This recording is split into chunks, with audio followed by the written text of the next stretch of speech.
Oke, baik, kembali lagi ya. Tadi sampai ke perumusan apa tadi? Perumusan eh, muai panjang, muai luas, sama muai volume ya anak-anak ya. Tadi sampai muai volume ya. Nih. Nah, sekarang kita kira-kira benda apa saja sih yang bisa mengalami muai panjang, bisa mengalami muai luas, bisa mengalami muai volume ya.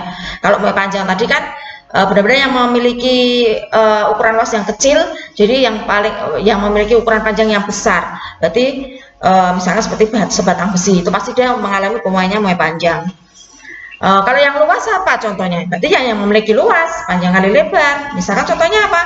Contohnya misalkan adalah jendela. Nah, kaca. Itu kan jendela kaca itu kan dia punya apa namanya? Panjang, punya lebar. Maka ada luas. Maka dia kalau dipanaskan mengalami muai luas. Nah, kalau muai volume ya berarti benda-benda yang memiliki volume. Misalkan apa yang memiliki volume? Volume itu berarti kan ada panjang kali lebar kali tinggi. Misalkan apa? Benda-benda yang berbentuk balok. Benda-benda yang berbentuk balok kalau dipanaskan maka dia akan mengalami muai volume. Ini kan gambarnya balok. Atau bisa saja selain balok adalah zat cair. Nah, zat cair ini kalau ditanya, zat cair itu kalau dipanaskan dia mengalami muainya muai apa ya? Satu saja, yaitu muai volume saja kalau untuk zat cair itu.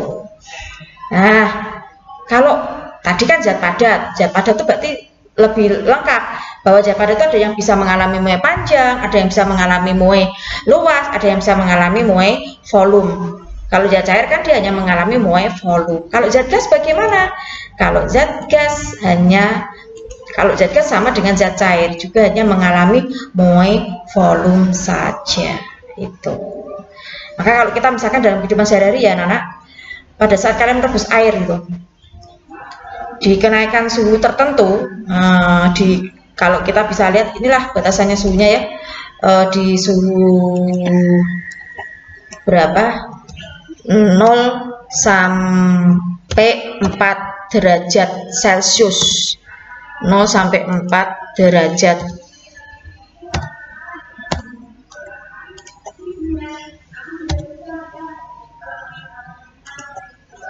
Celcius. Nah, ini air itu memiliki sifat pemuaian yang tidak teratur. Artinya apa? Pada saat di 0 sampai 4 derajat Celcius ya, air itu akan mengalami pemuaian, kenaikan suhu. Nah, sifat air ini disebut dengan di suhu yang ini adalah anomali air. Artinya apa? Sifat pemuaian air, anomali air itu adalah pemuaian air yang tidak teratur. Ini. Jadi di suhu 0 sampai 4 derajat Celcius itu nanti dia akan mengalami pemuaian. Setelah itu dia akan stabil ya. Setelah itu dia akan stabil gitu. Atau lama kelamaan kalau di atas ini nanti akan mengalami apa? Penyusutan.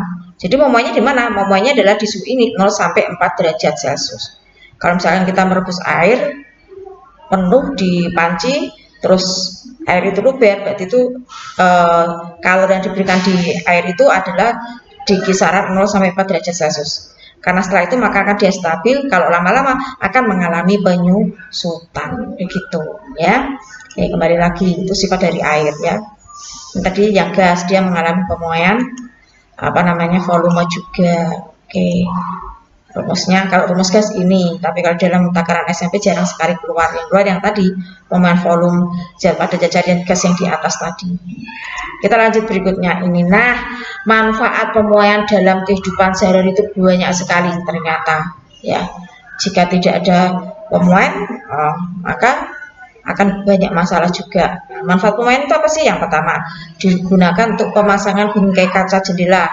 Jadi tukang kayu itu kalau memasang kaca jendela itu diberi longgar supaya apa sih? Supaya memberi ruang pada kaca ya. Agar apa? Agar kaca itu tidak pecah pada saat memuai. Kalau kena panas siang hari itu otomatis kan kaca dia memuai. Maka kalau memuai dia akan bertambah ukuran luasnya. Lah kalau ini bingkainya kok dibuat pas, tidak longgar, maka kaca itu akan mendesak dan akhirnya pecah. Ya, jadi tukang kayu itu bisa juga konsep pemuaiannya anak-anak. Dan kalian juga harus paham juga gitu. Kalau malam hari terasa seperti longgar bingkainya, karena kalau malam hari kan suhunya lebih rendah itu. Kalau suhu rendah maka benda akan mengalami penyusutan. Oh ya, pemuaian itu nanti ada pasangannya yaitu penyusutan. Kalau pemuaian itu jika bendanya itu dipanaskan. Kalau penyusutan itu jika bendanya didinginkan. Jadi benda kalau diberi suhu tinggi mengalami pemuaian, benda kalau diberi suhu rendah mengalami penyusutan, gitu ya. Nih, ini manfaat yang pertama. Manfaat yang kedua, sambungan rel kereta api dibuat sedikit renggang. Mungkin ada yang pernah melihat ya bahwa rel kereta api itu ada sambungan-sambungannya. Nah, ini bisa dilihat ini sambungannya. Ini kan nggak dibuat rapat, tapi ada celah, ada ruang. Supaya apa? Supaya rel kereta api itu tidak melengkung di siang hari. Karena kalau siang hari berarti kenapa? Karena cahaya matahari kan panas. Kalau panas berarti kan mengalami pemuaian. Kalau ini berarti muaiannya muai panjang. Maka kalau tidak ada celah, maka dia akan mendesak ini relnya.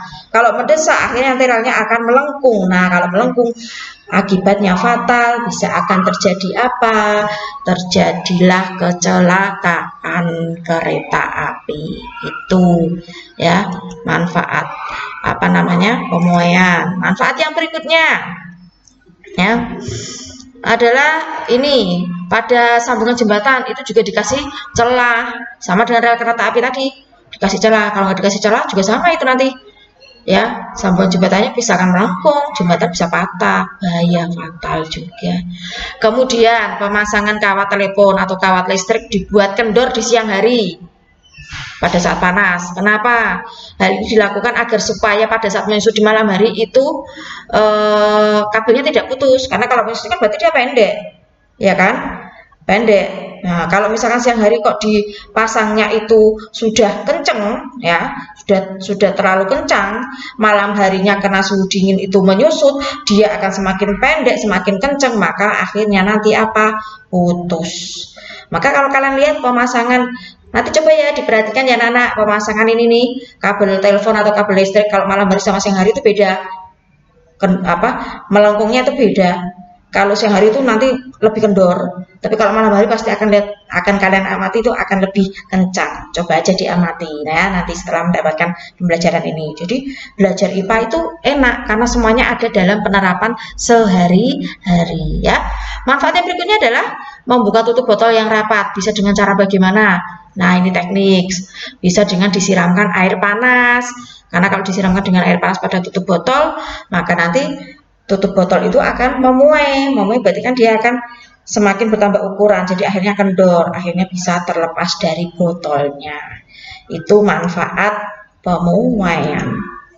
Manfaat yang berikutnya, digunakan untuk pengeringan plat logam jika ada penyambungan logam satu dengan logam yang lain, ya itu bisa ya, dalam keadaan panas, jadi menyatukan dua logam itu ya, itu dengan dipanaskan itu.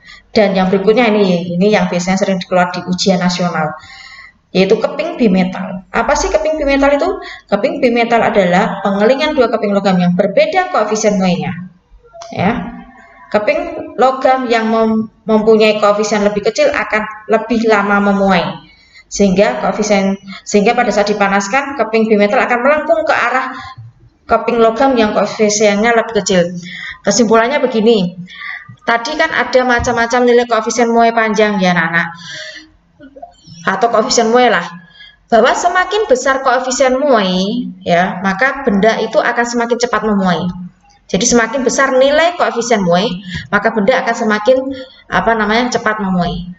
Sebaliknya, jika semakin kecil koefisien muai, maka benda akan semakin lambat di dalam memuai. Begitu ya. Nah, ini bimetal.